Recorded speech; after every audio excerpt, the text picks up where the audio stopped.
2. Quem pode falar? Falando do centro, descolonizando o conhecimento.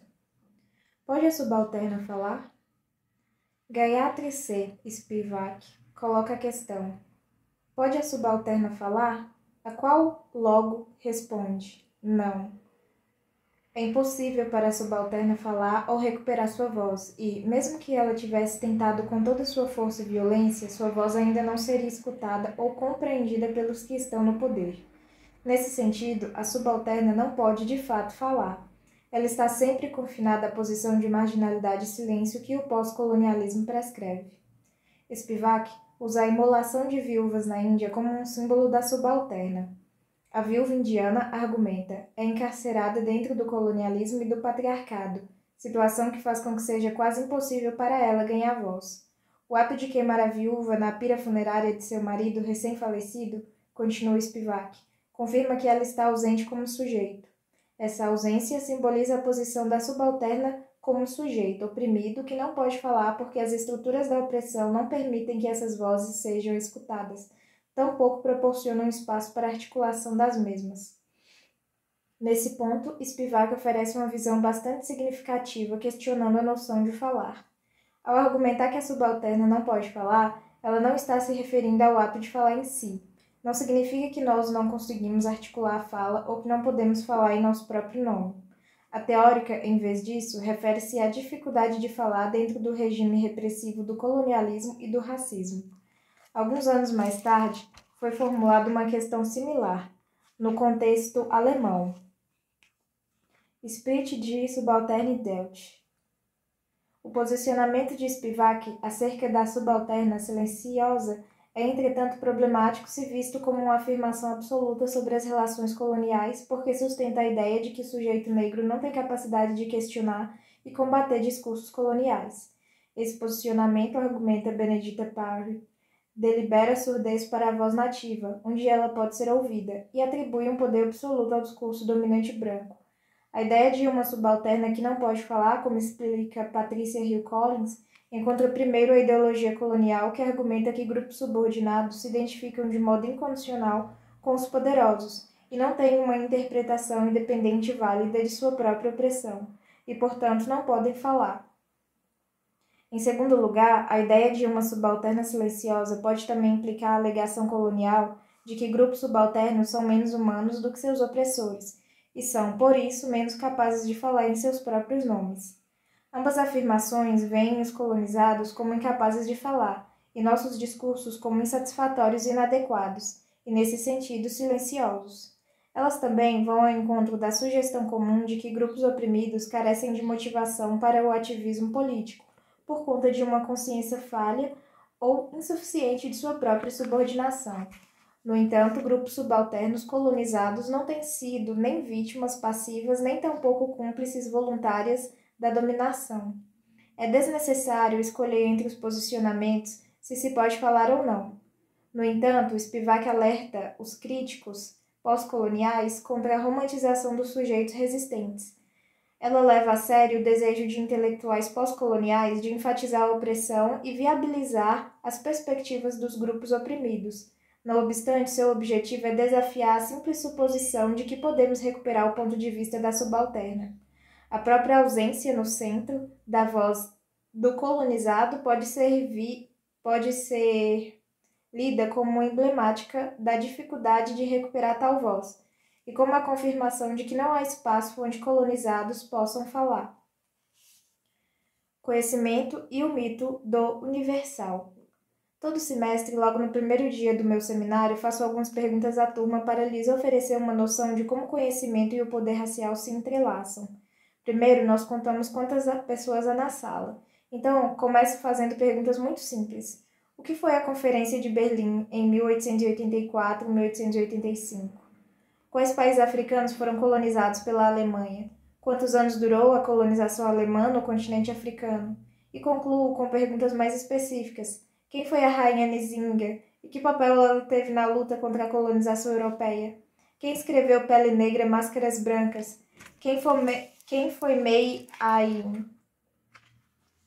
Não surpreende que a maioria dos estudantes brancos da sala sejam incapazes de responder às perguntas, enquanto estudantes negros respondem corretivamente a maioria delas. De repente, aqueles em geral não são vistos, tornam-se visíveis, enquanto aqueles sempre vistos tornam-se invisíveis. Aqueles usualmente silenciosos começam a falar, enquanto aqueles que sempre falam tornam-se silenciosos. Silenciosos não porque não conseguem articular suas vozes ou línguas, mas sim porque não possuem aquele conhecimento. Quem sabe o que, quem não sabe e por quê. Esse exercício nos permite visualizar e compreender como conceitos de conhecimento, erudição e ciência estão intrinsecamente ligados ao poder e à autoridade racial. Qual conhecimento está sendo reconhecido como tal? E qual conhecimento não o é? Qual conhecimento tem feito parte das agendas acadêmicas? E qual conhecimento não? De quem é esse conhecimento? Quem é o reconhecido como alguém que possui conhecimento? E quem não o é? Quem pode ensinar conhecimento e quem não pode? Quem está no centro e quem permanece fora, nas margens? Fazer essas perguntas é importante porque o centro ao qual me refiro aqui, isto é, o centro acadêmico, não é um local neutro. Ele é um espaço branco onde o privilégio de fala tem sido negado para as pessoas negras. Historicamente, esse é um espaço onde temos estado sem voz e onde acadêmicos, os brancos, têm desenvolvido discursos teóricos que formalmente nos construíram como os outros, inferior, colocando africanos em subordinação absoluta ao sujeito branco. Nesse espaço temos sido descritos, classificados, desumanizados, primitivizados, brutalizados e mortos. Esse não é um espaço neutro. Dentro dessas salas fomos feitos objetos de discursos estéticos e culturais predominantemente brancos. Mas raras vezes fomos os sujeitos. Tal posição de objetificação que comumente ocupamos, esse lugar da outridade, não indica, como se acredita, uma falta de resistência ou interesse, mas sim a falta de acesso à representação sofrida pela comunidade negra. Não é que nós não tenhamos falado, o fato é que nossas vozes, graças a um sistema racista, têm sido sistematicamente desqualificadas, consideradas conhecimento inválido, ou então representadas por pessoas brancas que, ironicamente, tornam-se especialistas em nossa cultura e mesmo em nós. De ambos os modos, somos capturados em uma ordem violenta colonial. Nesse sentido, a academia não é um espaço neutro, nem tampouco simplesmente um espaço de conhecimento e sabedoria, de ciência e erudição. É também um espaço de violência. Como acadêmica, por exemplo, é comum dizerem que meu trabalho acerca do racismo cotidiano é muito interessante, porém não muito científico. Tal observação ilustra a ordem colonial na qual intelectuais negros residem. Você tem uma perspectiva demasiado subjetiva, muito pessoal, muito emocional, muito específica. Esses são fatos objetivos? Tais comentários funcionam como uma máscara que silencia nossas vozes assim que falamos. Eles permitem que o sujeito branco posicione nossos discursos de volta nas margens, como conhecimento desviante, enquanto seus discursos se conservam no centro, como a norma. Quando eles falam é científico, quando nós falamos é acientífico. Universal, específico, objetivo, subjetivo, neutro, pessoal, racional, emocional, imparcial, parcial, elas, eles têm fatos, nós temos opiniões, elas, eles têm conhecimento, nós temos experiências. Essas não são simples categorizações semânticas, elas possuem uma dimensão de poder que mantém posições hierárquicas e preservam a supremacia branca. Não estamos lidando aqui com uma coexistência pacífica de palavras, como Jacques Derrida enfatiza, mas sim como uma hierarquia violenta que determina quem pode falar. Conhecimento e o mito da objetividade. Há muito tempo temos falado e produzido conhecimento independente, mas quando há assimetria de grupos no poder, há também assimetria no acesso que os grupos têm a recursos necessários para implementar suas próprias vozes. Porque nos falta controle sobre tais estruturas. A articulação de nossas próprias perspectivas fora de nossos grupos torna-se extremamente difícil, se não irrealizável. Como resultado, o trabalho de escritores intelectuais negros permanece em geral fora do corpo acadêmico e de suas agendas, como as perguntas às estudantes mostrou.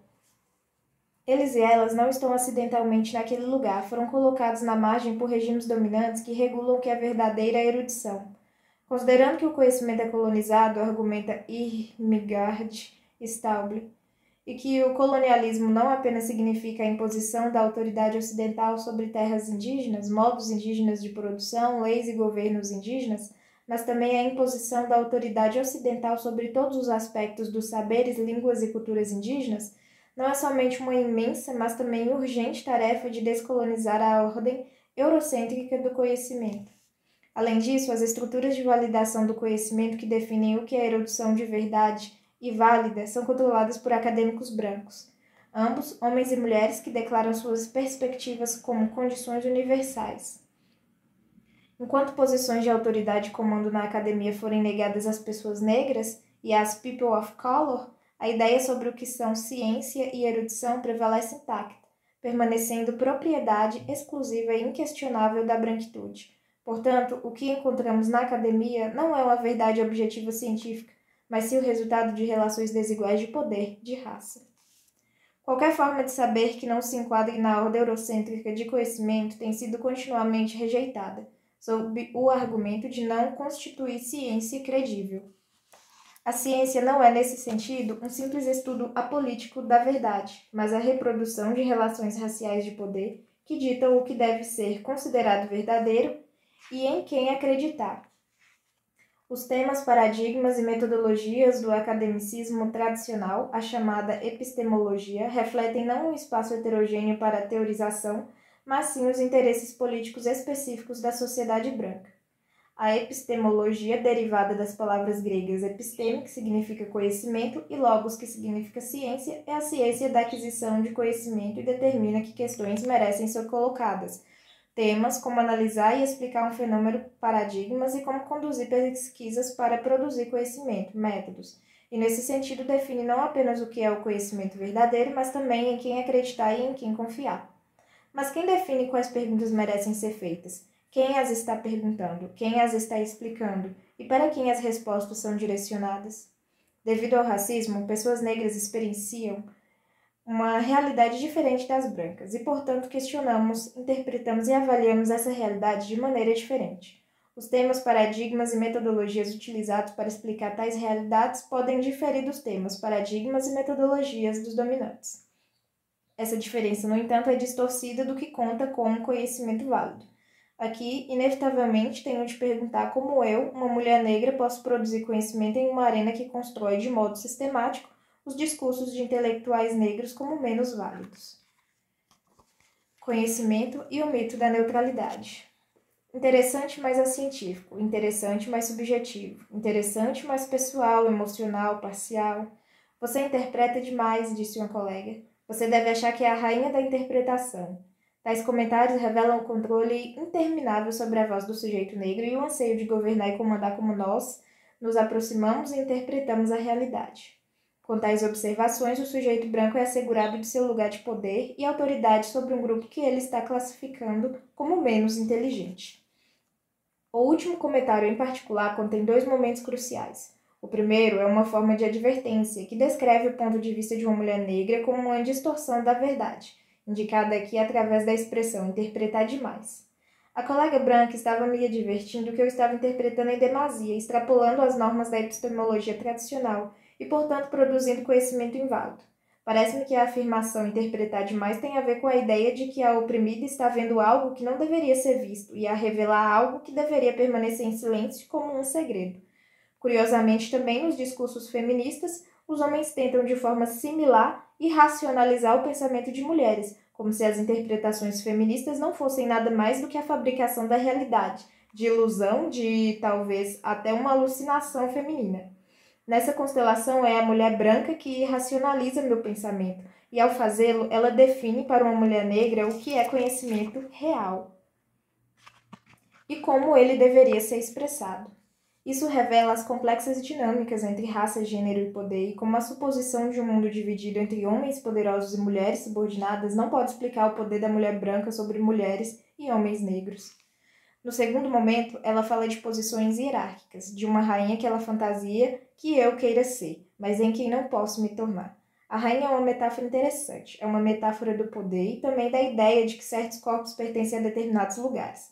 Uma rainha pertence naturalmente ao palácio do conhecimento, ao contrário da plebe que não pode jamais alcançar uma posição de realeza. A plebe está encerrada em seus corpos subordinados. Tal hierarquia introduz uma dinâmica na qual a negritude significa não somente inferioridade, mas também estar fora do lugar, enquanto a branquitude significa estar no lugar e, portanto, superioridade.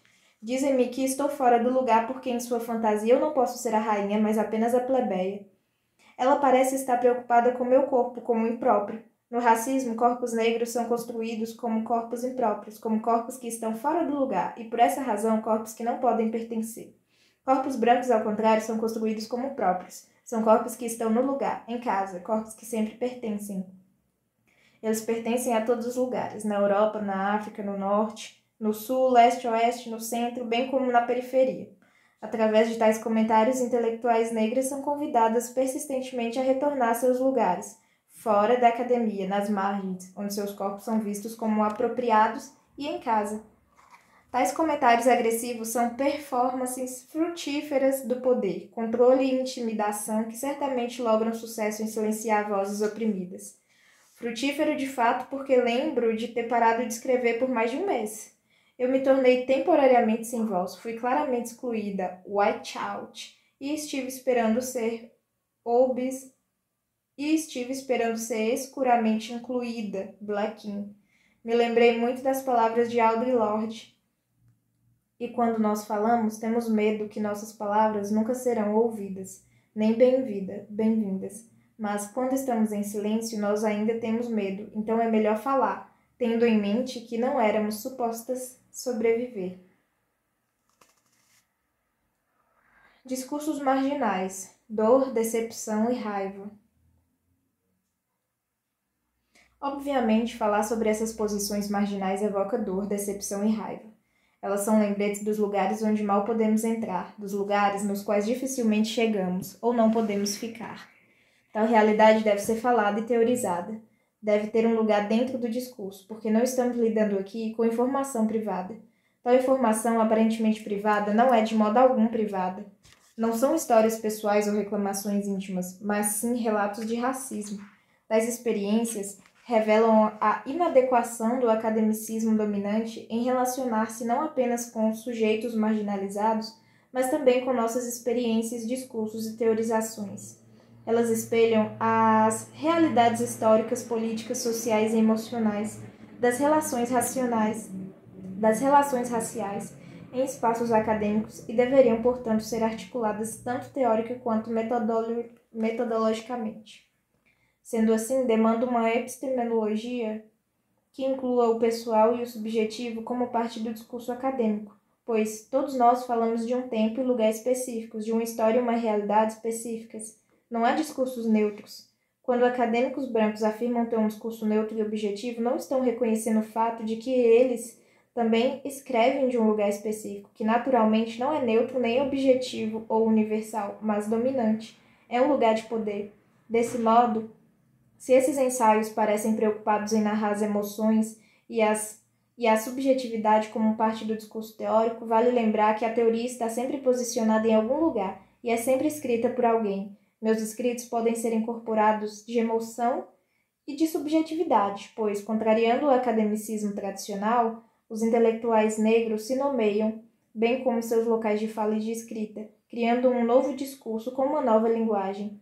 Eu, como mulher negra, escrevo com palavras que descrevem minha realidade, não com palavras que descrevem a realidade de um erudito branco, pois escrevemos de lugares diferentes. Escrevo da periferia, não do centro. Este é também o lugar de onde eu estou teorizando, pois coloco meu discurso dentro da minha própria realidade. O discurso dos intelectuais negros surge, então, frequentemente como um discurso lírico e teórico que transgride a linguagem do academicismo clássico. Um discurso que é tão político quanto pessoal e poético, como os escritos de Frantz Fanon ou os de Bell Hooks.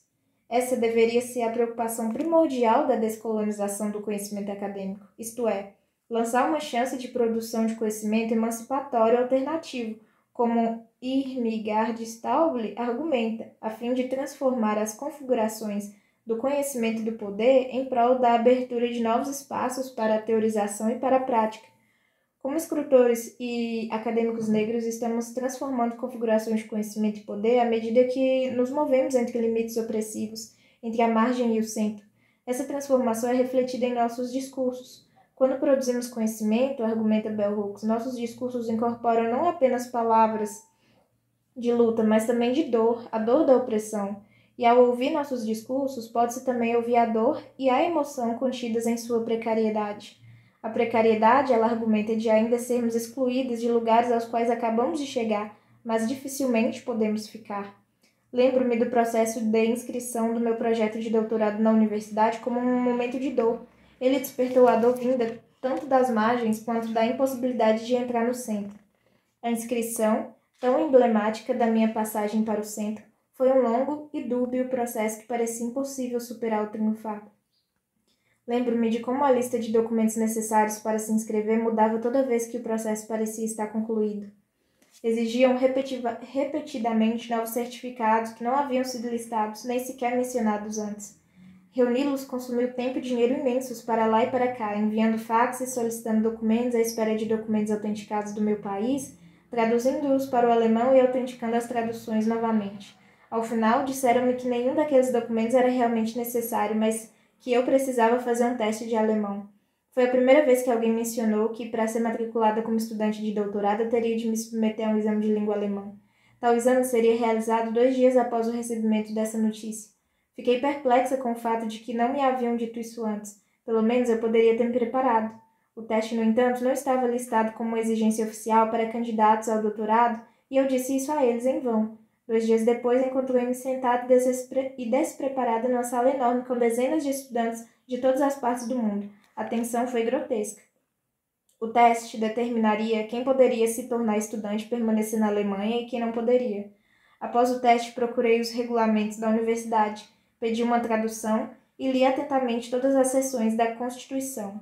De fato, eu não precisava daquele teste. Não houve neutralidade, não houve objetividade. Aquele espaço não era imparcial. Parecia que eu finalmente encontrara todas as condições necessárias para me inscrever.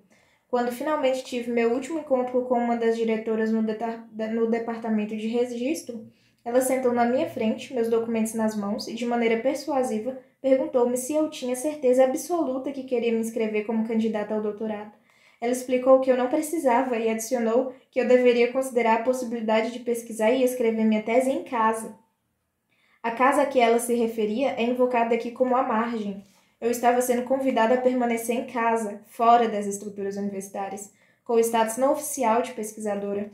A mulher branca, por outro lado, estava falando deste centro, do centro, onde ela era documentada e oficial. A diferença racial vem a coincidir com a diferença espacial, quando a mulher branca, habitante do centro, pede à mulher negra que está na periferia para não entrar, mas sim para permanecer nas margens. As relações de poder desiguais de raça são, então, rearticuladas nas relações de poder desiguais entre os espaços. Eu estava furiosa e exausta. Quantos obstáculos ainda faltavam? Quantas mentiras e mal-entendidos? Quem pode de fato entrar nesse centro? E quem tem permissão para produzir conhecimento? Devido à longa demora de todo o processo de matrícula, eu ainda não tinha recebido o cartão. Então minha orientadora gentil e prontamente escreveu uma carta oficial declarando que eu era sua aluna de doutorado. Isso me daria acesso à estrutura da universidade. Eu costumava levar essa carta comigo, dentro da minha carteira. A primeira vez que visitei a biblioteca de psicologia da Universidade Livre de Berlim, logo na entrada, quando eu estava passando, fui chamada de repente por uma funcionária branca, que disse em voz alta: "Você não é daqui, é? A biblioteca é apenas para estudantes universitários." Perplexa, parei. No meio de dezenas de pessoas brancas circulando dentro daquele enorme recinto, eu fui a única parada e verificada na entrada. Como ela poderia saber se eu era de lá ou de outro lugar? Ao dizer "só para estudantes universitários", a funcionária da biblioteca estava me informando que o meu corpo não foi lido como um corpo acadêmico. Os estudantes universitários a quem estava se referindo eram os outros brancos na biblioteca. Nos seus olhos, elas e eles eram lidos como corpos acadêmicos, corpos no lugar, em casa, como mencionado anteriormente. Eu respondi mostrando-lhe a carta que, como um passaporte, faria de mim um corpo no lugar. O papel permitiria que eu entrasse em um espaço que minha pele não permitia ou não tinha permissão para entrar. Aqui, a negritude vem coincidir não apenas com o fora, mas também com a imobilidade. Estou imobilizada porque, como mulher negra, sou vista como fora do lugar. A capacidade que os corpos brancos têm de se mover livremente naquele recinto resulta, do fato de eles estarem sempre no lugar. não na marcação da branquitude. A negritude, por outro lado, é significada pela marcação. Eu sou marcada como diferente e incompetente. Diferente, você não é daqui. Incompetente, somente para estudantes universitários. E assim, imobilizada. Você tem certeza que quer se registrar como aluna do doutorado? Descolonizando o conhecimento.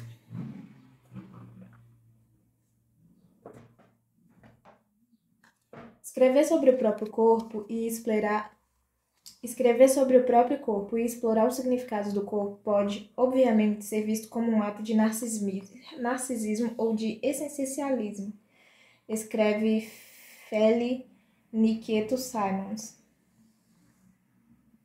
Ela conclui, contudo, que essa é uma estratégia importante, usada por mulheres africanas e afrodiaspóricas para desconstruir sua posição dentro da academia.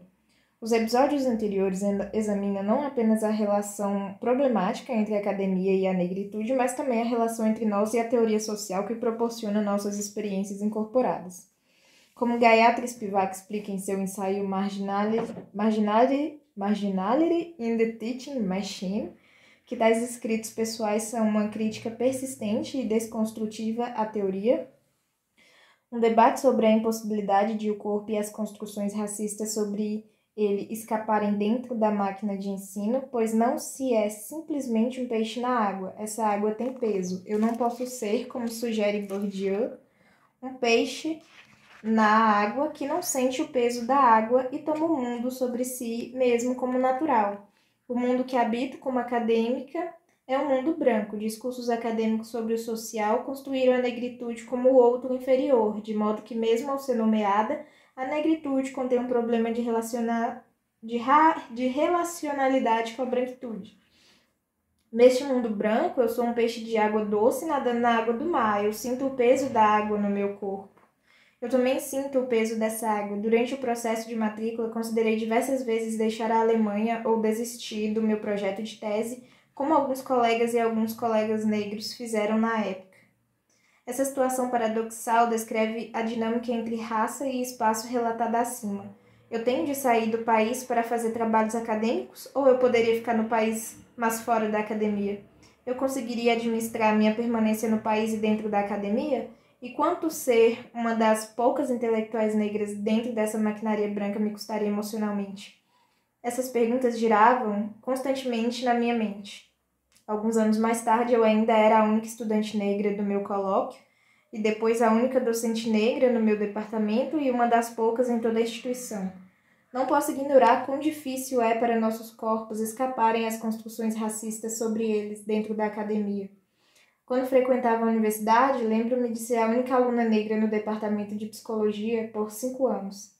Entre outras coisas, aprendi sobre a patologia do sujeito negro e também que o racismo não existe. Na escola, lembro de crianças brancas sentadas na frente da sala de aula enquanto as crianças negras se sentavam atrás.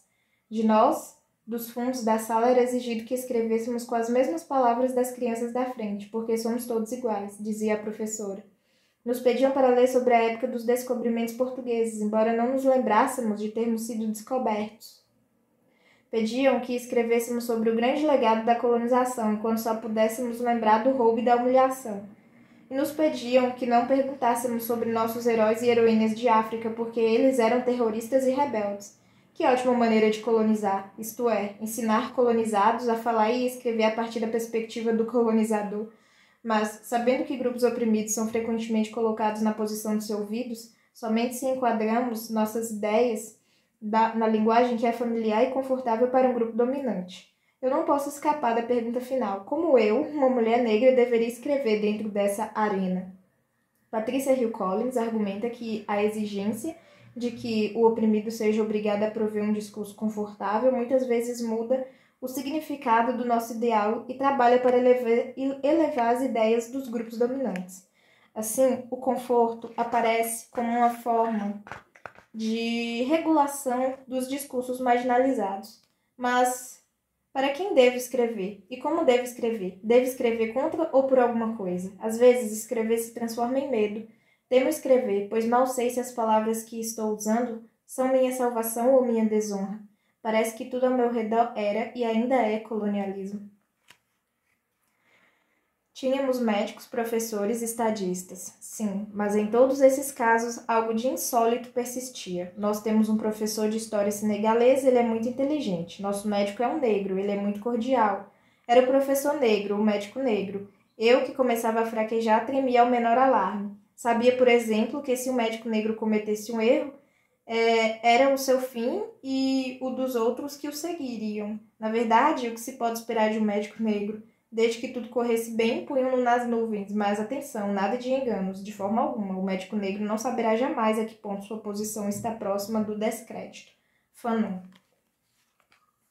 Descrédito e desgraça de fato, porque se parece estar dentro da barriga da besta, diz Stuart Hall. Ele usa essa expressão para descrever a hora e o local específicos a partir dos quais ele escreve como um intelectual negro. Essa é a sua posição de enunciação. Nascido e criado na Jamaica, ele viveu toda a sua vida adulta na sombra da diáspora negra. Dentro da besta, uma metáfora usada para designar a Inglaterra. Estar dentro da besta anuncia de alguma forma um lugar de perigo, a partir do qual ele escreve e teoriza o perigo de ser da margem e falar no centro. A margem e o centro. A margem e o centro de que estou falando aqui referem-se aos termos margem e centro como usados por Bell Hooks. Estar na margem, ela argumenta, é ser parte do todo, mas fora do corpo principal. Hooks vem de uma pequena cidade do estado do Kentucky, onde trilhos de trem eram lembranças diárias de sua marginalidade, lembretes de que ela estava realmente do lado de fora. Através daqueles trilhos se chegava no centro. Lojas em que ela não podia entrar, restaurantes onde ela não podia comer e pessoas que ela não podia olhar nos olhos. Esse era um mundo onde ela poderia trabalhar como doméstica, criada ou prostituta, mas onde ela não podia viver. Ela sempre tinha de retornar à margem. Havia leis para garantir seu retorno à periferia e severas punições para quem tentasse permanecer no centro. Nesse contexto de marginalização, ela argumenta que mulheres negras e homens negros desenvolvem uma maneira particular de ver a realidade, tanto de fora para dentro quanto de dentro para fora. Focamos nossa atenção tanto no centro como na margem, pois a nossa sobrevivência depende dessa consciência. Desde o início da escravidão, nos tornamos especialistas em leituras psicanalíticas do outro branco e em como a supremacia branca é estruturada e executada. Em outras palavras, somos especialistas em branquitude crítica e em pós-colonialismo. Nesse sentido, a margem não deve ser vista apenas como um espaço periférico, um espaço de perda e privação, mas sim como um espaço de resistência e possibilidade. A margem se configura como um espaço de abertura radical e criatividade onde nossos discursos críticos se dão. É aqui que as fronteiras opressivas estabelecidas por categorias como raça, gênero, sexualidade e dominação de classe são questionadas, desafiadas e desconstruídas. Nesse espaço crítico, podemos imaginar perguntas que não poderiam ter sido imaginadas antes. Podemos fazer perguntas que talvez não fossem feitas antes. Perguntas que desafiam a autoridade colonial do centro e os discursos hegemônicos dentro dele. Assim, a margem é um local que nutre nossa capacidade de resistir à opressão, de transformar e de imaginar mundos alternativos e novos discursos. Falar sobre margem como um lugar de criatividade pode, sem dúvida, dar vazão ao perigo de romantizar a opressão. Em que medida estamos idealizando posições periféricas e, ao fazê-lo, minando a violência do centro? No entanto, Bell Hooks argumenta que este não é um exercício romântico, mas o simples reconhecimento da margem como uma posição complexa que incorpora mais de um local. A margem é tanto um local de repressão quanto um local de resistência. Ambos os locais estão sempre presentes, porque onde há opressão, há resistência. Em outras palavras, a opressão forma as condições de resistência. Um profundo niilismo e a destruição nos invadiriam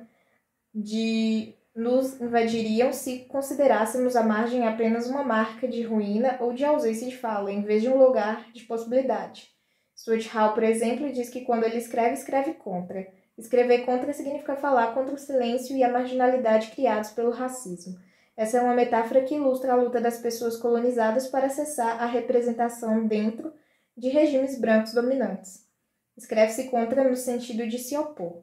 Bell Hooks, entretanto, argumenta que se opor ou ser contra não é o suficiente. Como escrevi na introdução, é preciso criar novos papéis fora dessa ordem colonial. Isto é o que Malcolm X chamou de descolonização de nossas mentes e imaginações. Aprender a pensar e ver tudo como novos olhos, a fim de entrar na luta como sujeitos e não como objetos. Esse processo de inventar de novo, argumenta Bell Hooks, emerge quando o indivíduo entende como estruturas de dominação trabalham na sua própria vida, à medida que são desenvolvidos pensamento, consciência crítica, à medida que se inventam hábitos novos e alternativos de ser e à medida que se resiste a partir desse espaço marginal da diferença definido internamente. É o entendimento e o estudo da própria marginalidade que criam a possibilidade de devir como um novo sujeito.